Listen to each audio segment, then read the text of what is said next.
there's an impact on our brain right now with smartphones. So what do we know about memory, for example, when it comes to smartphone use and the abuse of it in particular? Yeah, this really interested me when I was reading How to Break Up with Your Phone because I think a lot of us have, again, intuitively felt that there's something different about our brains when we spend a lot of time on screens. And those of us who are old enough to remember a time before we had smartphones probably remember having better attention spans than we do now and better ability to remember stuff, just feeling more with it. And of course, like some of that decline could be due to aging, but I believe it's very strongly related to our use of smartphones. So in terms of memories in particular, it kind of should go without saying that if you're not present for something in the first place, you're not going to have a memory of it afterwards. That just because you don't have anything to remember. So when we have our smartphones in front of us at all times and they serve as what John likes to call experience blockers, like you're actually not having other experiences because you can't be in two places at one time.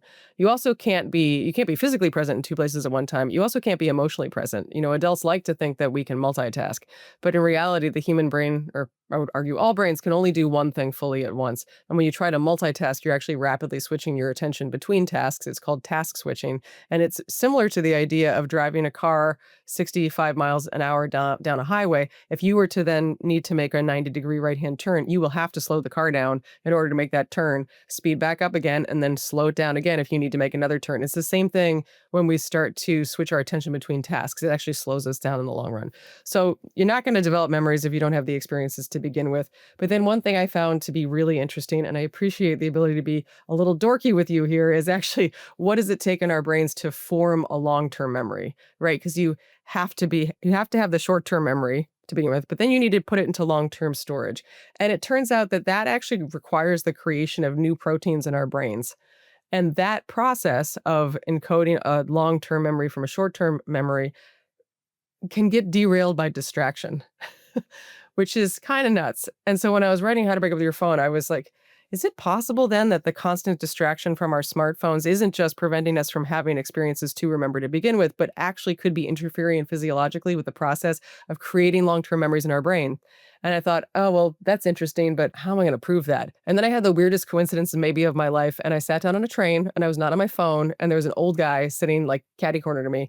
And I was like, gosh, that guy is so familiar. I managed to figure out that he was Eric Kandel, who is the scientist who won a Nobel Prize for, in part, discovering that long-term memories require the creation of new proteins and it's interrupted by distraction. And I went up to this man, this stranger, and I knelt next to him on the Amtrak. I said, excuse me, sir, I was just giving a talk about that involved your work because I had been. And I ran that theory by him. I said, is this possible that smartphones are destroying our ability to create long-term memory? And Eric Kandel said, that makes sense.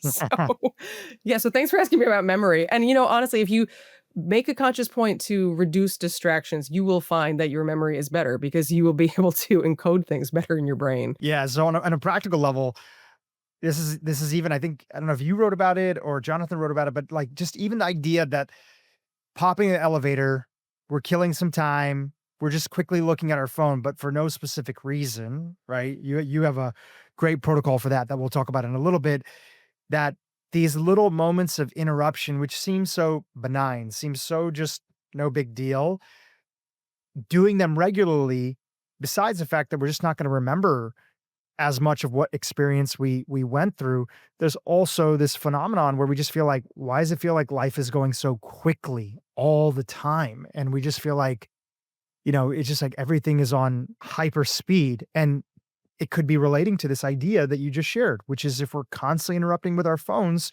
we just don't have the ability to actually remember what's going on, at least in great detail and the feeling that goes along with it. Yeah, it's much harder to experience life through a screen. And if you're constantly fragmenting your attention, it's going to have an impact on your attention span.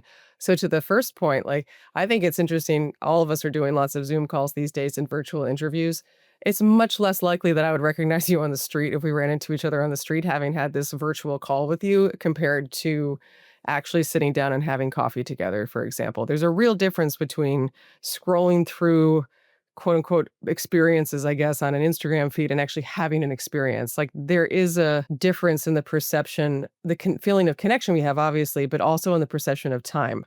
And I can speak from personal experience, and also I've spoken to scientists about this, that one way to make time feel like it is slowing down is actually to take a break from screens. Because when we scroll and we get kind of sucked in that doom scroll spiral, we kind of lose track of time, which is very conscious on the part of the app makers. They want us to lose track of time because that's how they make more money. It's exactly the same thing that casinos do, where they don't put clocks in casinos and they don't have windows, and they give you food and drink so that you don't have any sense of time passing and you don't have natural cues from your body encouraging you to get up from the chair. You just stay there and you play the slot machine.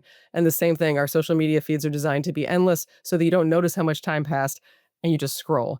But that is going to make time feel like it's moving really quickly. And it's also not going to give you any experiences to remember because you're just scrolling. If you experiment with the practice of taking what's known as a digital Sabbath, like a 24-hour break from your screens, which I know might sound terrifying, but I encourage people to try it, you will be amazed by how much time there seems to be in a day when you're not scrolling. And you may have had that experience yourself on vacation where you take a break from your work computer and you're actually out living in the world, and suddenly time seems to stretch out and you end up with all these memories. And the other point I was making is that if you fragment your attention constantly, you will actually change your brain in ways that make it harder to pay attention. And again, there's kind of an evolutionary background to this. If you think about it, paying attention, being deeply focused is a very vulnerable state to be in. Because if you are totally focused on one thing and you're tuning out all other distractions, which is essentially what paying attention means, you will not notice one of those distractions that actually could be a threat.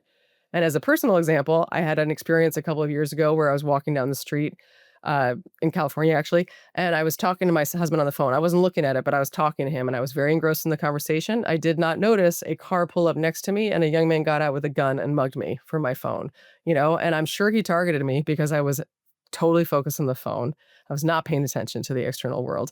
And I was just an easy target. Sorry to interrupt, but memory loss is on the rise. And that's why I've created a free guide that you can get right now featuring the top brain boosting foods that you can include into your diet starting today to help you combat this. I've worked with a few of my friends to feature 5 foods in this free guide. And guess what? A couple of them will probably surprise you. Make sure you're one of the people that focuses on keeping your brain sharp by downloading this guide today. Just click on the link below or scan the QR code and I'll send you the guide right away. So my point being, there is actually a risk to be able to focus. Our brains, therefore, naturally are distractible. That's our natural state, is to be scanning our environment. Our phones make that worse because they are designed to get us to pay attention to small snippets of things on multiple apps only for seconds at a time, and to encourage us to be constantly dividing our attention between what's on the screen and the real world. And over time, that actually can cause changes in our brains, because our brains don't just change when we're kids and teenagers, they're constantly changing. That's how you learn something. Your brain is plastic, as the scientists say, right? Over time, you will undo a lot of the hard work you've done through your life to be able to concentrate, and your brain will start to go back to this natural state of distractibility. And anyone out there who's like, I used to love to read and now I can't read more than a paragraph.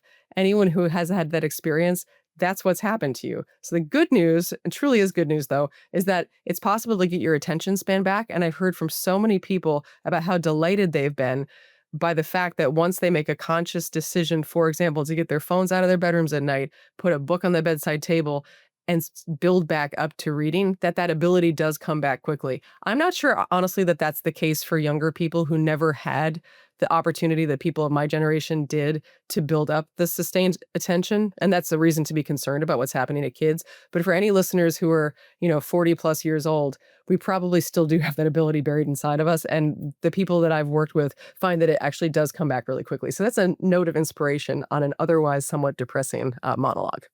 You mentioned the Sabbath, and on a practical level, can you share either how you've implemented this in your life or some of the best practice from other people? A lot of people crave the idea of like, wow, like I would love to do that. And then there's, but X, Y, and Z in their own version of their contextual life. What are some of the practical things, best practices that you've seen out there, gear up, prep, whatever needs to happen to allow people to be more successful in attempting to incorporate this digital Sabbath in their own life, especially if they have families? YouTube, if you enjoyed what you just saw, keep watching for more great content on how to improve your brain and your life. If you have a hunch that screen time is causing problems, either for your children, your grandchildren, or yourself, then go with that instinct and do an intervention on yourself and for your family.